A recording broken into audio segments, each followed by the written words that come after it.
What is the most disturbing thing you have ever found out? Uncle Mark was my favorite uncle when I was a child. He always invited me around to show me his airsoft gun collection, hide and seek parties with my friends, and even took us to the beach. He would always come with sweets for us and acted like one of us, another child who just wanted to have fun. But then the day was meant to be going around because we were going for a ride to this amazing place.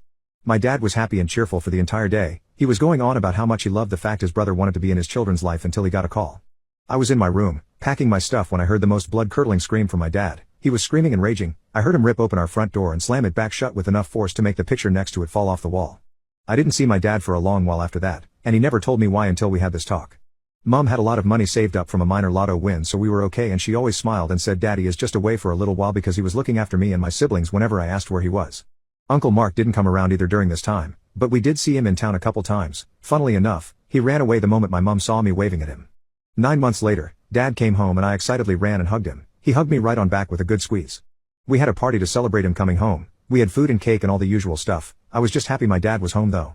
A week or so later, Dad sat me down with the other children and explained that Uncle Mark wouldn't be coming around anymore. When asked why, he just said Uncle Mark was a bad person and that if he ever tried to talk to us, we were to ignore him and come find one of them. We all agreed because my dad always knew best after all. One day, a year or so later, I'm coming out of school to wait for my parents to pick me up. I see Uncle Mark standing there with a big grin. I get nervous when he comes up to me, saying he's here to take me for a ride. I tell him I'm not supposed to talk to him, that he's a bad person like my dad said. Uncle Mark got this scary look on his face for a second, then told me it was all good and his parents had changed their mind and made to take my hand. That's when I saw my dad just appear. My dad punched Uncle Mark right in the face and little old me saw blood fly as Uncle Mark went sprawling. I didn't see much after that except Uncle Mark running away with my dad chasing him. He came back after a little while, sighed and took me in a hug. He told my mom to take me home and that he'd see us later. I don't know why, but I knew there and then it would be a long time before I ever saw my dad again. And I was right. 5 years. 5 years my dad was gone. My mom eventually admitted to us that he was in prison for protecting us and we all guessed he'd done something to Uncle Mark. And he had. Turns out Mark had an interest in kids. And that day I was meant to go to his house. Mark's wife had called my dad and told him she'd found some pictures under her and Mark's bed of kids and she was scared of what to do because Mark was a big man and it was later revealed he abused her, so she was scared to call the police on him. And my dad had gone into a rage and stormed over to his house. He'd smashed in the door to find Uncle Mark screaming at my aunt as she waved the pictures around in hysterics. My dad had hurt Uncle Mark within an inch of his life, Uncle Mark screaming he'd make him pay as the police had arrested my dad. Messed up thing was, by the time my dad had explained why he had done it, Mark managed to get the pictures, burned them and scared his wife into saying nothing, so there was no evidence. My dad was sent down for assault but made sure my other uncles and older cousins were around to protect us in case Mark came back.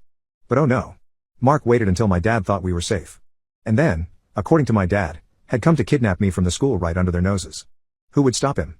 People didn't believe my dad when he explained who Mark was. They thought he was just excusing himself for attacking him. After all, the police hadn't found anything and his wife said my dad was a liar, whereas my dad was the big angry guy with a few assaults under his belt already.